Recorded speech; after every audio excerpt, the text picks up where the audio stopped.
Christmas trees account for hundreds of fires each year. Typically, shorts in electrical lights or open flames from candles, lighters, or matches start tree fires. Well-watered trees are not a problem, but a dry and neglected tree can be. This is what happens when the dry tree on the right catches fire versus the well-watered tree on the left. These trees withstand the flames better than dry trees. Don't burn the holiday season. Make sure to water your trees.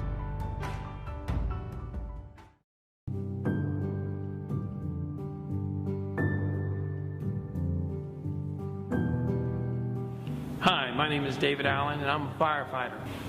We want to wish each and every one of you a happy holidays and a safe holidays.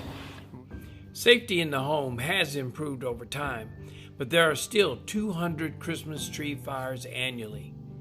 40% of those are caused by lights or electricity. 1/3 happens in the living or family room or den. 1/3 of the fires that happen this season are caused by candles. The 3 worst days that a fire is likely to occur is Christmas, December 25th, New Year's Eve, December 31st, or New Year's Day, January 1st. During this season, 1 in 5 of these fires will be caused by cooking equipment. You've heard of the turkey fryers, or a pan on the stove that gets too hot, or something inappropriate put in the microwave. 1 in 32 of the fires that happen during this season will result in a death, and 24% were set intentionally. America loses $14.8 million in property damages annually. Prevention is simple and easy. Keep candles at least 12 inches away from anything else that burns. And your Christmas tree, water it. The rule is 1 quart of water for every inch of thickness in the trunk of that Christmas tree. Read the manufacturer's instructions for how to keep your lights safe so that it won't ignite your tree or anything else that these lights touch. Some of them get pretty hot. Also, keep your Christmas tree at least 3 feet away from any heat source. After Christmas, get rid of that tree. Or as soon as it dries out, you can tell that it's drying out because it starts shedding those needles frequently. During these holidays, if you have an emergency, just know 911 is there for you. If you think it's an emergency, call 911. They'll talk you through it. They'll help you understand what is an emergency and what is not.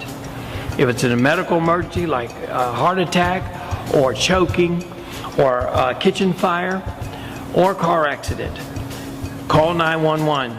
Just remember, if you're dialing from your cell phone, you must know exactly where you are. So take the time to observe either what the address is or what your exact location is, so that they can have the first responders arrive to your location as quickly as possible. Just know that they may ask you the address of your emergency, but before you hang up, those first responders are already on the way. Then, as you give them more information, they continue to update them as they drive.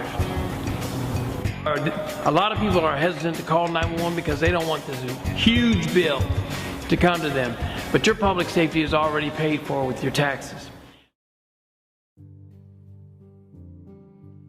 No doubt you have seen the Heimlich maneuver for adults, or the 5 back blows and 5 abdominal thrusts, also used to relieve choking in adults.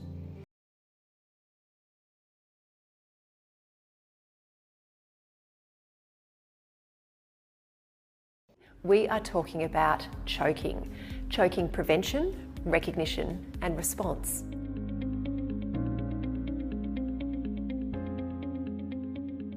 When it comes to prevention of choking, there are 3 key things that we need to do. First of all, we need to be aware of different objects around our house that we need to keep out of reach of children. And here are some common objects that I've actually collected from around my own home. You can certainly see that, there are so many things. It's almost anything in your house that a child can choke on. Everything from lollipops to pieces of Lego. Certainly, sometimes things we don't even think about, like leaves, can actually cause a flap over a child's airway. And certainly things like hair clips, coins, and most importantly, we need to remember to keep button batteries out of reach, because not only are they a choking hazard, but they can also cause terrible burns in children. Now, the other thing that we need to consider when it comes to food is the size of what we chop things up into, particularly grapes and sausages. Now, often when we think of a grape, that is the perfect size to lodge in a child's airway. So please always remember, chop up the grapes. Chopping them in half, it's still that perfect spherical shape to lodge in a child's airway. Please make sure that we're chopping them up into quarters. And if you don't have time to chop them into quarters, just squish them. We just don't want them to be that lovely round shape. When it comes to sausages, often we'll just cut them into these circles thinking they're a nice small bit for a child. But once again, that perfect circle is the right size to lodge in a child's airway. So always chop up your sausages into batons. It is better for a child to chew on one of these than to have that perfect circle lodged in their airway. Think about other types of foods as well. Young children shouldn't be eating whole nuts. Popcorn can be quite dangerous to lodge in an airway too. Perfectly fine for older kids, but be really cautious in the younger ones. When it also comes to prevention, what I encourage you to do is get your children to sit down to eat. Children who run around with objects or food in their mouth are more likely to choke. And also, make sure you keep young children in your direct line of sight. It can be really tempting just to nip off and have a quick shower while your child is settled in their high chair. But what's really important is that you remember that choking can be silent. Always keep young children in your line of sight, watching them while they're eating.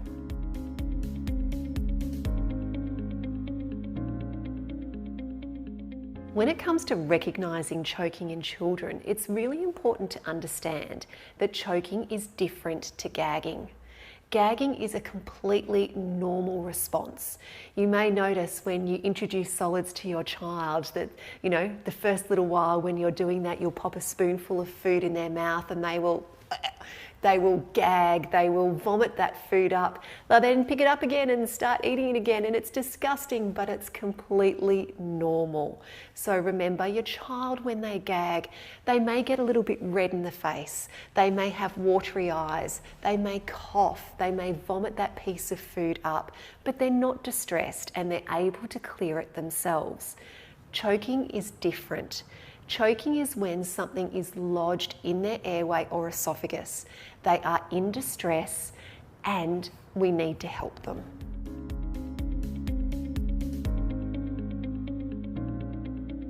If your child is choking, this is what you're going to do.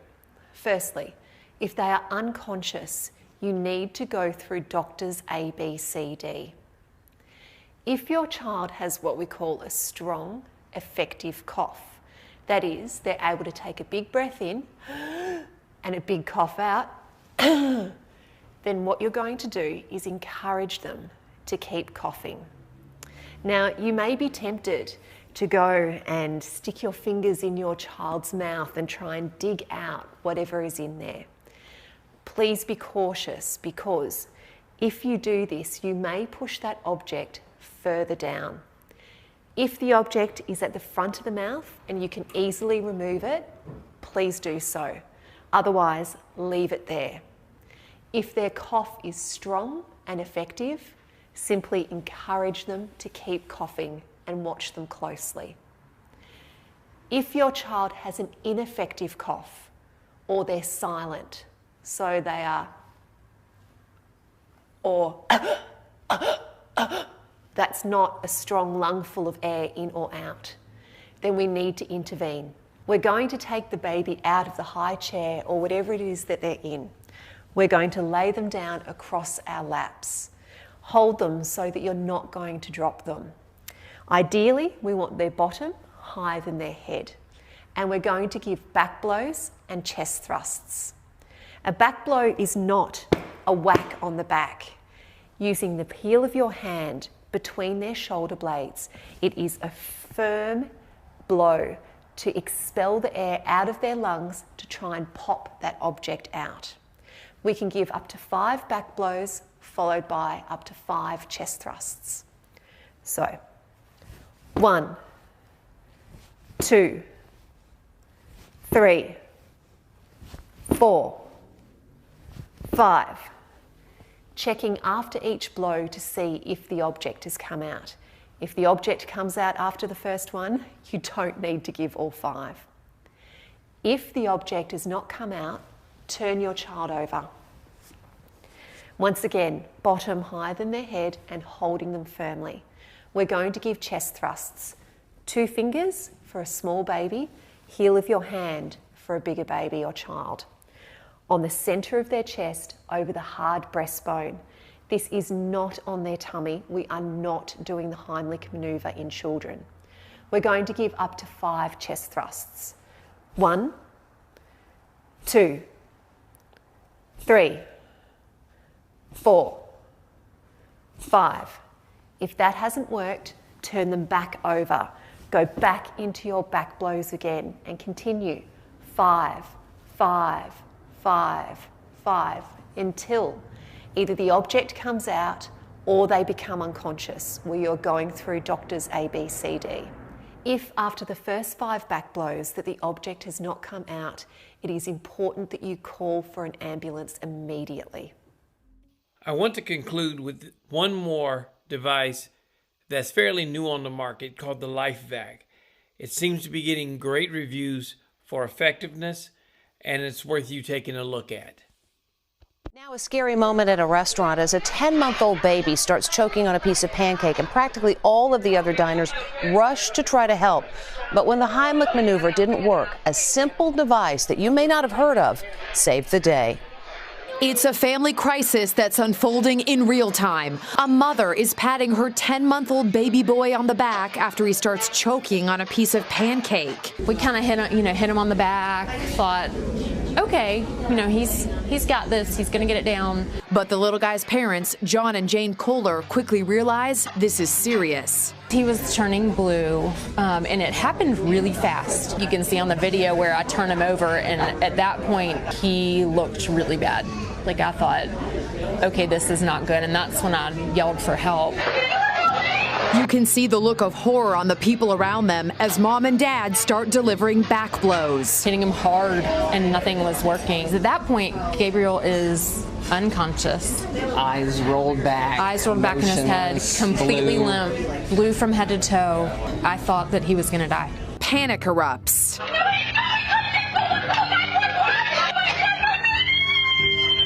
Now, watch as this guy leaps from his table at the Eggs Up Grill in Ballantyne, South Carolina. You can hear immediately in our voice it was not a good situation. But he's not going towards the commotion. He's going outside. Then he runs back in. He's got something in his hands. But what is it? He tells mom to put little Gabriel on the table. I'll never forget, she lifted him up and trusted me to like a last hope. Major Hillard had a device in his car called a LifeVac, which he suctioned to little Gabriel's mouth. You can hear mom's panicked plea. Strangers consoled the distraught mother. After several plunges of the device, a miracle. As soon as I did that last pull, his eyes popped open and he started gasping for air. Mom and dad embrace in relief. Good to see you, brother. We were there as John, Jane, and little Gabriel reunited with the Good Samaritan. I remember hugging him and almost just like breaking down because he's a man who saved my child's life. So, what is LifeVac? It's a portable airway clearing device. Arthur Lee, the founder and CEO of LifeVac, put a piece of pancake in a dummy's mouth to show how it works.